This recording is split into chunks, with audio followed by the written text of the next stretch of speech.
Հայաստանի ապահով եւ անվտանգ ապագան Եվրոպական միությունում է։ Անհրաժեշտ է քո ստորագրությունը։ Ստորագրել կարող եք շաբաթվա բոլոր օրերին։ Անհրաժեշտ է միայն անձը հաստատող փաստաթուղթ։ Կարող եք մասնակցել նաեւ էլեկտրոնային ստորագրությամբ։ Այցելիր մոտակա գյուղապետարան, քաղաքապետարան, քաղաքապետարան, ստորագրումը։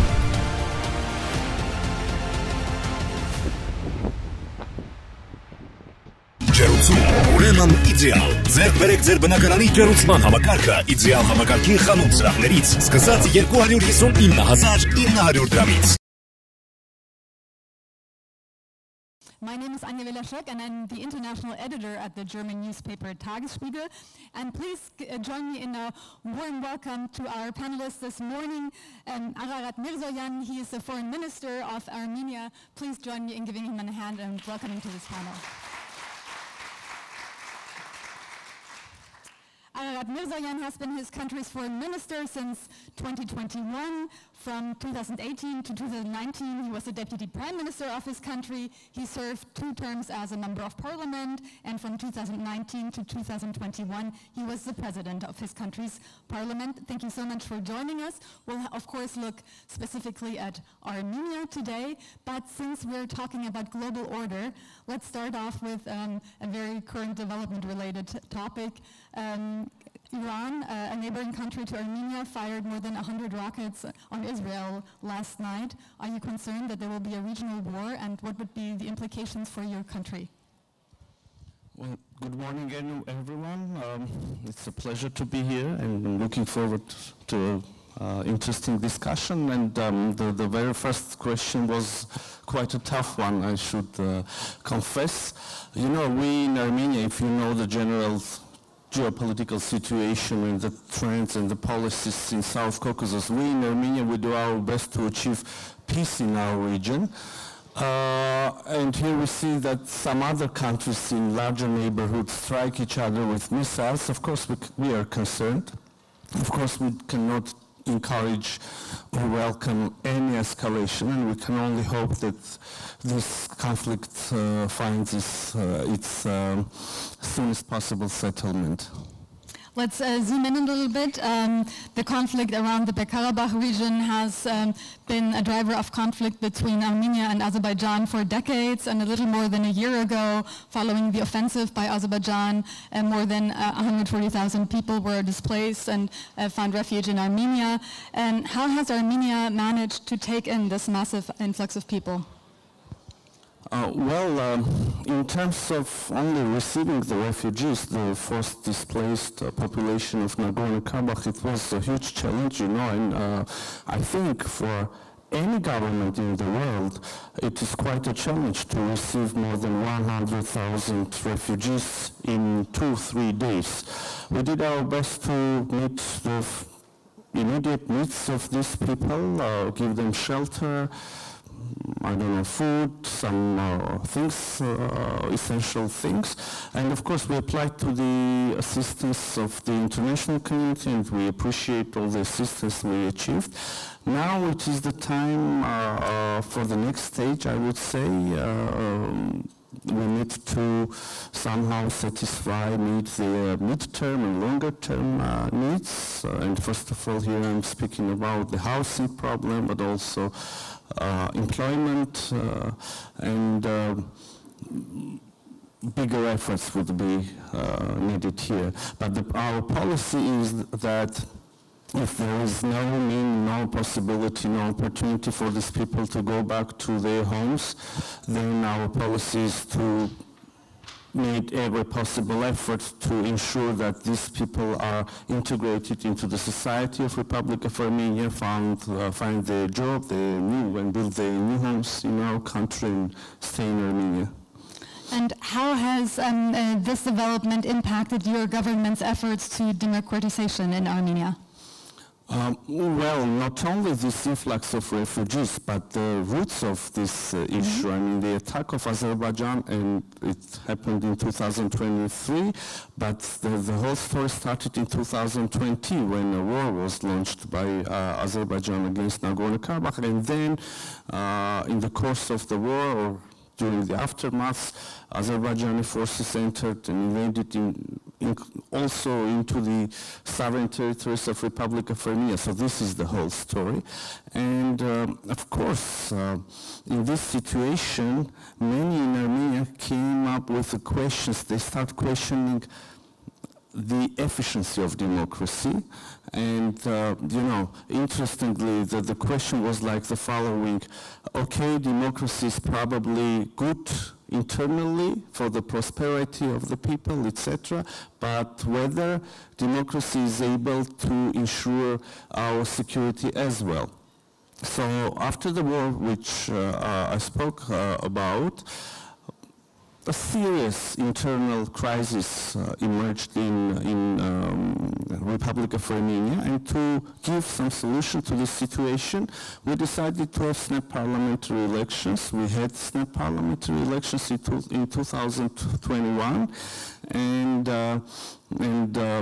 democracy was among the main things which was being discussed during the electoral campaign. Well, fortunately, the political party which was lobbying for democracy, my political party, we won the elections and formed the government. So this means that citizens of Armenia supported two things. First of all, peace agenda of the government, and also the further democratization of the country. How have these developments impacted the population's stance towards Russia? Russia used to hold its hand over Armenia in this conflict, but stood by when the Azerbaijani offensive came last year. Has this pushed Armenians away from Russia, possibly towards Europe? Very interesting question, and you know, it's not a secret anymore that there is a huge frustration in Armenian society regarding Russia's assistance and alliance with Russia, because for decades people of Armenia were thinking that if something like this happens, Russia will help us, will protect us, etc., etc. So now people of Armenia saw that this is not the case. We don't get assistance. Moreover, you know that after the war of 2020, Russian peacekeepers were sent to Nagorno-Karabakh to ensure the security of population of Nagorno-Karabakh. And we saw that during this forced displacement, the peacekeeping mission did not work. It did not justify itself. Moreover, we are a formal member of collective security treaty organization with Russia and other countries. And when we had attacks on our internationally recognized borders, we saw that again, neither Russia nor our formal allies from CSTO, they did not react. At least their reaction was not fitting with our expectations. So, of course, as one can assume, this created huge frustration, and now people in Armenia, they are considering some other options. As I said, and the topic is connected with democracy, so we truly believe in democracy, and understandably this brings us closer to the European Union, to the United States. So in the context of the values of the society, we have been close to the EU, to the Western countries, but in the context of security, psychologically, people of Armenia, they were connecting themselves to the Russia. Now, this second component crashed, and people don't see any other reason why not to fully tie themselves with the European Union, for instance. Let me come back to that later. I wanted to have a look with you at the peace agreement. Azerbaijan and Armenia have been negotiating for months. It seems to be stuck right now. Can you shed some light on where you stand? Well, huge work has been done during recent 2-3 years, despite all the challenges, the escalations, attacks on Armenian territory. We, the Armenian side, we have been very constructive during the negotiations. You know, there are good news and bad news here. The good news is that we succeeded, we somehow managed to have some success with the Azerbaijani party. For instance, most recently we adopted the first ever legal document between the two countries. So we adopted the regulation on the joint work of the respective border commissions. So these commissions work on the delimitation of the border between Armenia and Azerbaijan. And in this document, we managed to agree that the basis of the delimitation process should be the Alma-Ata Declaration of 1991, which is quite an achievement. Not to overload you with the details, I would only say that among other things, Alma-Ata Declaration of 1991 stated that the parties, which are former Soviet Union republics, basically 12 of the 15 Soviet Union republics, they adopted this document. So according to this document, among other things, the republics recognized that the former administrative borders between them as Soviet socialist republics now become internationally recognized interstate borders. So this means that we have a border with Azerbaijan, and while starting delimiting this border, we have a solid ground, solid basis. This is quite an achievement, but this was the good news. The bad news is that there are some other topics that we are negotiating around. For instance, the more comprehensive document, the peace treaty. So imagine we have a situation where we have an almost completed, finalized text of peace treaty. There is a draft, but we don't sign it. So the Azerbaijani side is reluctant to sign this peace document, peace agreement. For some reasons, I don't know, for some calculations, they come up with new preconditions each time, and we see that they don't want to sign the document. So this time they say that there are more things that could be agreed. We believe that there is no single agreement in the world between any two countries which regulates all the aspects, all the spheres of their relations. Meanwhile, we can sign this, a very serious document to start with, and then continue negotiating over remaining issues. So we don't see this political will from Azerbaijani side. So in November, Baku will host the COP27, the climate conference. Do you think this could be a driver in accelerating the peace process? I hope so. I hope so, because if you remember, we supported Azerbaijani candidacy for having this COP29 event in Baku, and indeed I really believe that there is a momentum, there is a real opportunity to close the page of conflict in our region, at least between Armenia and Azerbaijan, and open a new page of era of peace and cooperation. Why not? There in our corner of the planet, but yeah, the reality is something else. So many Armenians are still worried about possible threats coming from Azerbaijan. How can you instill a sense of confidence in them that there will be a sustainable peace? Absolutely. There are serious concerns that Azerbaijan has further military plans regarding Armenia, has further plans regarding Armenia's territories.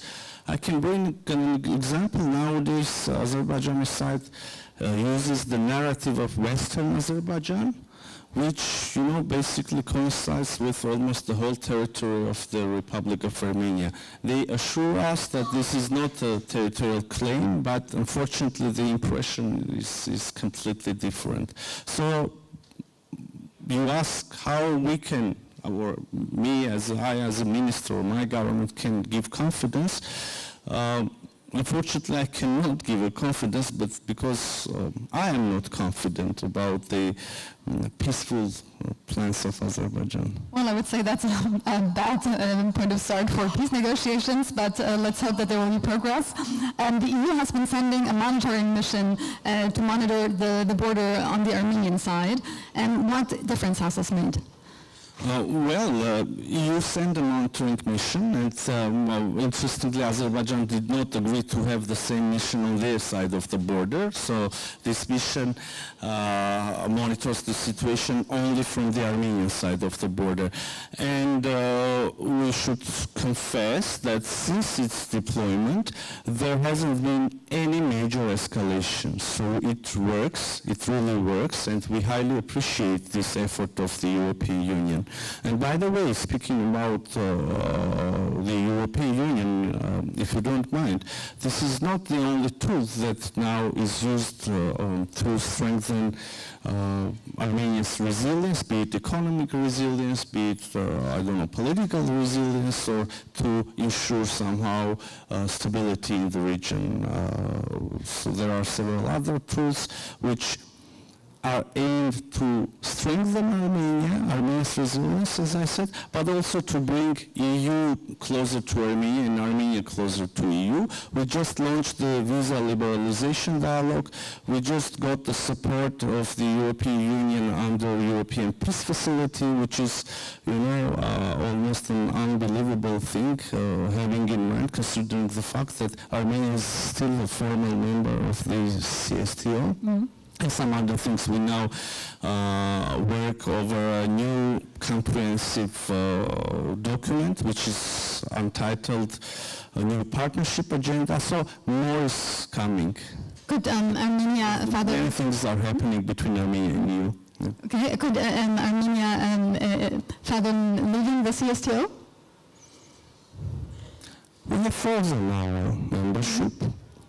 And we don't have any intention to return to those relations that existed before this incident. Mm-hmm. But we cannot, and we do not see ourselves in an alliance, a military alliance, which does not work. So, what prevents Armenia from formally leaving the CSTO? I think all of us should be more careful, and it's not a big secret that stability should be a priority, and the processes which can possibly take place should be well calculated and managed, and also, the risk management, etc. So it's not a very simple question. So Armenia has had traditionally extremely difficult relations with Turkey, but there's been a process of normalization, and at the end of July, both special envoys met at the shared border. What has been the development? Yes, special envoys met, but also there are regular meetings and phone conversations between foreign ministers. Also, the President of Turkey and Prime Minister of Armenia meet from time to time. The last meeting between them took place just a few days ago in New York on the margins of UN General Assembly week. And the overall atmosphere is quite positive. We have agreed that, and this agreement was reached months ago, or more than a year ago, we have agreed that there is no precondition, either by the Turkish side nor by the Armenian side. We have agreed that the outcome of this process should be the full normalization of relations between Armenia and Turkey. We have agreed that as a first serious step, diplomatic relations should be established between the two countries, but also the border, which has been closed for more than 3 decades, should be open for at least third country citizens and also Armenian and Turkish nationals, citizens who have diplomatic passports. But we see that this does not happen on the ground. The border is still closed and there are no diplomatic relations. Although there have been some positive developments as well, our experts studied and we renovated, reconstructed some infrastructure on the border where the passage should be open. Also now our experts make the same study and we assume that we will continue these works. We should reconstruct the infrastructure where we have the railway passage, railway gate, but nevertheless the border is still closed. And interestingly, in the context of Armenian-Turkish dialogue, there is no problem of Armenian-Turkish nature. The only problem is, and our Turkish colleagues say this, the only problem is the non-finalized normalization between Armenia and Azerbaijan. So the Turkish counterparts think that we can finalize Armenian-Turkish normalization only after Armenian-Azerbaijani normalization, while we in Armenia think that in the contrary, if we have an achievement in the context of Armenian-Turkish normalization, that would have positive impact on Armenian-Azerbaijani normalization. So unfortunately, we're almost at the end of our discussion. Why don't you wrap us off by telling us a little bit how Armenia sees its path towards the EU? Your government has made it very clear that it wants to get closer to the EU. What path do you see? Well, I already mentioned earlier that we are right in the middle of process of bringing Armenia and the European Union closer to each other. I already mentioned that there are several tools and mechanisms that are being discussed right now. We have already had some serious achievements, and some more are being discussed right now. What I can add to this is that many in Armenia now more and more loudly speak about Armenia's membership in the European Union. I can say that people of Armenia, they have European aspirations, but also have questions what would be the European response to these aspirations. Yes. Well, unfortunately, we've neared the end of our discussion. Thank you so much for joining us for this talk. And thank you so much, Minister Ararad Mիրզոյան. And please stay tuned for the following panels. Thank you very much. Thank you.